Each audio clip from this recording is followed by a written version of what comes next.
Hi guys, Zach Rosmus with Midwest Whitetail here today, and the thing that we're actually going to talk about is aging deer on the hoof. To me, the most foolproof way to age deer is to build history with them. So a lot of times that takes time. If you're hunting the same private farms year after year, building up that trail cam history and just spending time in the tree, I think is critical. The other side of that though is that there's always going to be those circumstances when you're in the tree where there's that one split second decision you're going to have to make on a buck. And it takes me back to 2019. I actually successfully harvested a very mature buck that was probably one of the biggest bodied deer that I'd ever identified when I was out in the actual timber.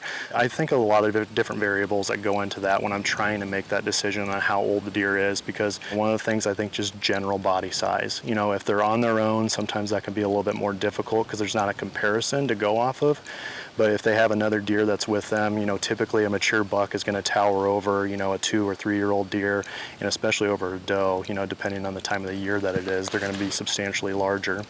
And I know that a lot of guys they'll talk about too is that, kind of that flat back, broad chest to them, and then the belly, if they really have that large belly, that's some of the identifiable features that go along with that as well. I was taught at an early age to just kind of go off the face of a buck as well. So as they get in closer, when they're at a distance, you're kind of looking at that body size. I think one of the most foolproof ways of doing it is just looking at their face. Not very often will the face fool you. They get that old, kind of that warrior look to them, and that gray face to them, that oftentimes when they look like that, they've seen some stuff over the years. So there's a lot of different things you can look at. A lot of times individuals will talk about the mass of a buck as well.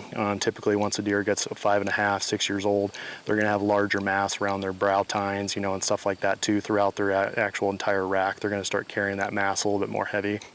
So to kind of recap that a little bit, the body size just in general, that flat back, big belly, broad chest on them.